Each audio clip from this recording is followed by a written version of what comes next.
अस्सलाम वालेकुम नाजरीन, आप देख रहे हैं जी एच एंटरटेनमेंट। मैं हूं ज़हीर अहमद। नाजरीन, आज 13 अक्टूबर है और 13 अक्टूबर 2022 को the legend of Maula Jatt सिनेमाओं की जीनत बनी थी।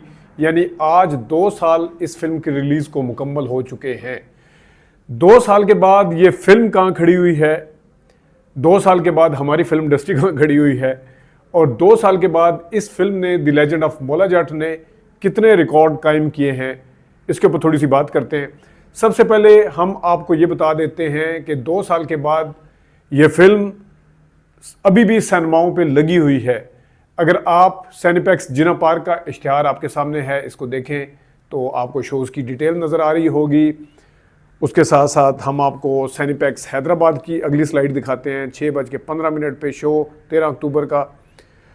फिर उसके बाद आपको सिनेपैक्स सियालकोट का दिखाते हैं। 13 अक्टूबर 8:15 बजे शो है। फिर सेंटोरस इस्लामाबाद में आपको दिखाते हैं 13 अक्टूबर को 2 शो, 10 बजे और 7 बजे और 10 बजे। 14 अक्टूबर को 4 बजे, 7 बजे और 10 बजे। उसके बाद ये ऑनवर्ड 3 शोज इसके सेंटोरस इस्लामाबाद में चलाए जा रहे हैं। इसी तरह यूनिवर्सल सिनेमा लाहौर में अगर आप देखें तो 9:15 बजे इसका शो चलता है। इसी तरह क्यू सिनेमा लाहौर में देखें तो 13 अक्टूबर को 5:15 बजे और 9:45 बजे इसका शो चलता है। इसके अलावा कराची के भी सिनेमाओं पे और बाकी जगहों पे भी लगी हुई है। ये फिल्म अभी भी लगी हुई है और सिनेमाओं के मालिकान से, मैनेजर से, जिनसे हमारी बात होती है तो उनसे हम जब पूछते हैं, वो कहते हैं कि अंग्रेज़ी फिल्म या इंडियन पंजाबी फिल्म से ज़्यादा अभी तक the legend of Maula Jatt को लोग देखने आ रहे हैं और ये एक रिकॉर्ड है।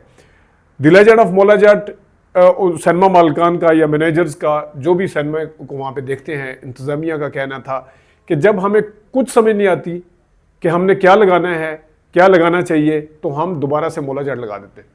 ये मुझे उसी तरह याद आ गया जिस तरह सरवर भट्टी साहब की फिल्म जो मौला जट थी, तो सरवर भट्टी साहब ने हमें इंटरव्यू देते हुए कहा था कि जब मेरे पास पैसे ख़त्म होते थे तो मैं मौला जट लगा देता था।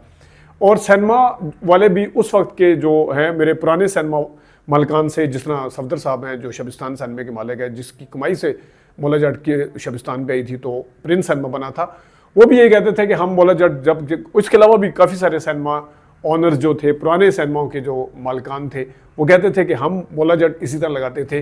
तो तारीख ने अपने आप को दोहराया है इस फिल्म की, जहाँ कामयाबी के अंदर इसकी प्रोडक्शन का कमाल है, इसके हदायतकार का कमाल होगा, इसके बजट का कमाल होगा, इसकी स्टार कास्ट जो कि जिनकी बड़ी रिकग्निशन है ओवर द बॉर्डर यानी दूसरे ममालिक में, उनका काम भी होगा। लेकिन सबसे मेन जो काम है वो है जनाब इसके ब्रांड का, जिसका नाम है मौला जट।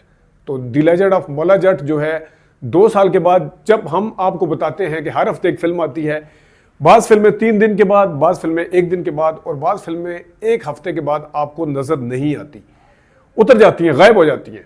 और the legend of Maula Jatt ने जहां और रिकॉर्ड कायम किए, वहां यह भी रिकॉर्ड है कि यह फिल्म माइनस ईद आई है। ईद के अलावा यह फिल्म आई। 13 अक्टूबर 2022 को ईद नहीं थी। जवानी फिर नहीं आनी, ईद फिनोमेना। लंदन नहीं जाऊंगा, ईद फिनोमेना। पंजाब नहीं जाऊंगी, ईद फिनोमेना। लेकिन यह फिल्म माइनस ईद आई और इस फिल्म ने जो एक जिस चीज़ के ऊपर फिल्म का बिजनेस डिपेंडेंट होता था कि ईद पे आएगी, फलाने चैनल की आएगी, फलाने बैनर की आएगी तो फिल्म चलेगी, उसने ये तमाम चीज़ें तोड़ दी।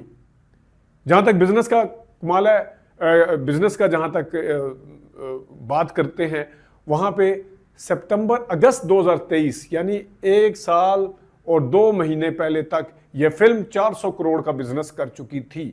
लेटेस्ट हमारे पास ऑथेंटिक नंबर नहीं है जो हम बता सके, लेकिन आपके लिए यही काफ़ी है कि ये फिल्म जो है इसने इतना बिजनेस किया कि इसने न सिर्फ पाकिस्तान में बिजनेस किया, बल्कि इसने गल्फ कंट्रीज़ में बिजनेस किया, इसने यूरोपियन कंट्रीज़ में बिजनेस किया, इसने अमेरिका में बिजनेस किया, कनाडा में इसने बिजनेस किया और ममालिक में बिजनेस किया और वहाँ पे भी रिकॉर्ड कायम किए।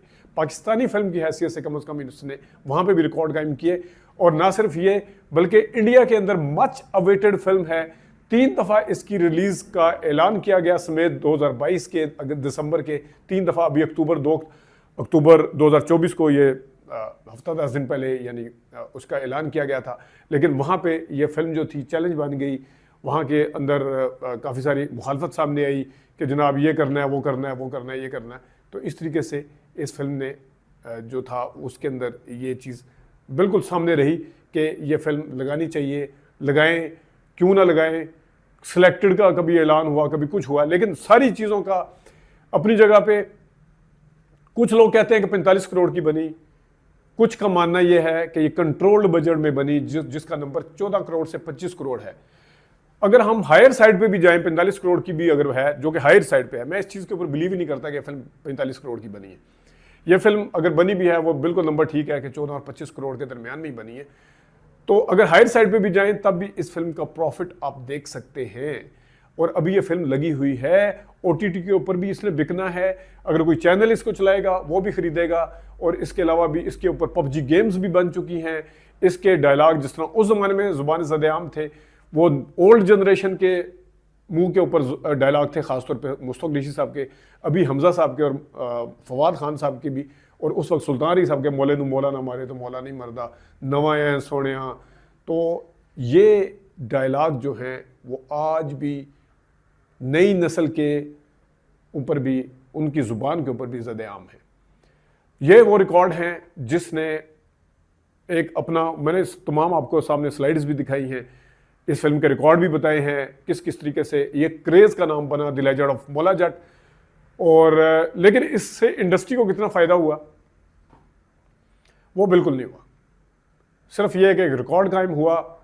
अगर आप ये कहें कि इंडस्ट्री ने इस फिल्म के बनने के बाद कितनी फिल्में लॉन्च की, वो नहीं हुई। इवन इसकी प्रोड्यूसर ने और इवन बिलाल लशारी साहब भी अभी सोच में पड़े हुए हैं। ठीक है, चैलेंज होता है कि यार एक फिल्म इतनी अच्छी बना ली है, अगली फिल्म अगर उससे कम की हुई तो वो फिर एक्सेप्ट नहीं करता, तो बंदा प्रेशर में भी होता है।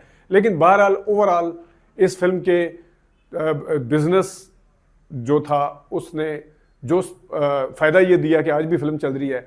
मल्टी स्क्रीन सिनेमा बंद होना शुरू हो गए, अंग्रेज़ी फिल्म का बिजनेस कम होना शुरू हो गया। इंडियन पंजाबी फिल्मों ने कुछ सहारा दिया है आगे, जिसकी वजह से अगर इंडियन पंजाबी फिल्में ना बनती और अगर अंग्रेज़ी फिल्में ना आ रही होती और अगर आज तक the legend of Maula Jatt ना बनी होती, मैंने कई सिनेमा मालिकान से पूछा, उन्होंने कहा आज तक हमें अंग्रेज़ी फिल्म ने इतना बिजनेस नहीं दिया, जो नए सिनेमे हैं वो उसकी मैं बात कर रहा हूँ, मल्टी स्क्रीन सिनेमा, जितना इस फिल्म ने हमें दिया है। तो जो सिनेमे अब बंद होना शुरू हो गए हैं, अनफॉर्चुनेटली नए सिनेमों की मैं बात कर रहा हूँ, वो बंद होना शुरू हो गए हैं। तो वो 2 साल तक अगर इस सिनेमा जो 2 साल बाद बंद हुए हैं, अगर the legend of Maula Jatt ना आती तो ये हो सकता है 2 साल पहले बंद होना शुरू हो जाता।